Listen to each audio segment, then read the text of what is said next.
നമസ്കാരം. ഞാൻ വാഹനത്തെക്കുറിച്ചാണ് പറയാൻ പോകുന്നത്. ഈ വീഡിയോസ് നിങ്ങൾക്ക് ഇഷ്ടമാവുകയാണെങ്കിൽ എനിക്ക് ലൈക്കും സബ്സ്ക്രൈബ് ചെയ്യാൻ മറക്കരുത് കേട്ടോ. നിങ്ങൾ ഒരു വാഹനം ഓടിക്കുന്നതിന് തൊട്ടു മുന്നേ ദൈവവുമായിട്ടൊരു ബന്ധം സ്ഥാപിക്കണം കേട്ടോ. ചുമ്മാ വെറുതെ വാഹനം ഓടിക്കുകയല്ല വേണ്ടേ. ദൈവത്തെ പ്രാർത്ഥിക്കാണ്ട് ഒരിക്കലും നിങ്ങൾ വാഹനം ഓടിക്കാൻ പാടുള്ളതല്ല.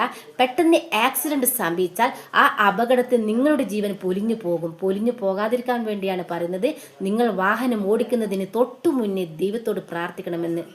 സാത്താൻ ഈ ഉലകത്തിൽ ചുറ്റി സഞ്ചരിച്ചു കൊണ്ടിരിക്കുകയാണ്. ആരുടെ ജീവൻ വീങ്ങേണ്ടു എന്ന് അവൻ ഉറ്റുനോക്കുകയാണ്. നിങ്ങൾ പ്രാർത്ഥിക്കാത്തൊരു വ്യക്തിയാണ് ഡ്രൈവിംഗ് ചെയ്യുന്നതെങ്കിൽ സാത്താൻ തീർച്ചയായും അവൻ നിങ്ങളെ നോട്ടമിട്ട് നിങ്ങളുടെ അരികിൽ വന്ന് നിൽക്കും. സാത്താന് നിങ്ങളെ കാണുവാൻ പറ്റും, പക്ഷേ നിങ്ങൾക്ക് സാത്താനെ കാണാൻ സാധിക്കുകയുമില്ല. അപ്പോൾ അവൻ എന്ത് ചെയ്യും? നിങ്ങളുടെ ശ്രദ്ധ മാറ്റി നിങ്ങളെ അപായപ്പെടുത്തി നിങ്ങളുടെ ജീവനെ തട്ടിയെടുക്കുവാൻ അവൻ പരിശ്രമിക്കും കേട്ടോ. അതുകൊണ്ടാണ് ദൈവത്തെ പ്രാർത്ഥിച്ച് വേണം നമ്മൾ വാഹനം ഓടിക്കുവാൻ എന്ന് പറയുന്നത്. ദൈവത്തിന് മാത്രമേ നമ്മളെ രക്ഷിക്കാൻ സാധിക്കത്തുള്ളൂ. പ്രാർത്ഥിക്കേണ്ടത് ഇങ്ങനെയാണ്: ദൈവമേ, ഞാനിന്ന് യാത്ര ചെയ്യാൻ പോവുകയാണ്, അതുകൊണ്ട് നിന്റെ കരം എന്നിൽ വഹിക്കണമേ. എൻ്റെ ഡ്രൈവിംഗ് നീ തൊടണമേ. ഒരനർത്ഥവും കൂടാതെ വണ്ണം എന്നെ കാത്തു സൂക്ഷിക്കണമേ. ഞാൻ പോകുന്ന വഴികളിൽ നിന്റെ സാന്നിധ്യം തെളിയണമേ എന്ന് വേണം നീ പ്രാർത്ഥിക്കുവാൻ. നീ പ്രാർത്ഥിക്കുമ്പോൾ തന്നെ ദൈവം നിന്റെ കൂടെ വസിക്കും, നിന്നെ കാത്തു സൂക്ഷിക്കുകയും ചെയ്യും കേട്ടോ. ഇത് സത്യവുമാണ്.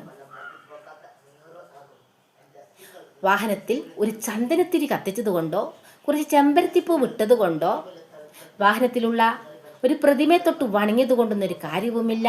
അതിനെ കൊണ്ടൊരു ഫലവും നിങ്ങൾക്ക് ലഭിക്കത്തില്ല. നിങ്ങൾ ദൈവത്തോട് ഡയറക്റ്റായി പ്രാർത്ഥിക്കുമ്പോഴാണ് ആ ഫലം നിങ്ങൾക്ക് കാണുവാൻ സാധിക്കുക. നിങ്ങൾ ദയവ് ചെയ്ത് പ്രാർത്ഥിച്ച് വേണം വാഹനം ഓടിക്കുവാൻ. എത്ര കുഞ്ഞു മക്കളാണ് അപകടത്തിൽ പൊലിഞ്ഞു പോകുന്നത്. ഇതിൻ്റെ പിന്നിലൊക്കെ സാത്താൻ്റെ തന്ത്രങ്ങളാണ്. ദൈവം ആരുടെ ജീവൻ എടുക്കത്തില്ല കേട്ടോ. ദൈവം പാപമാണ്.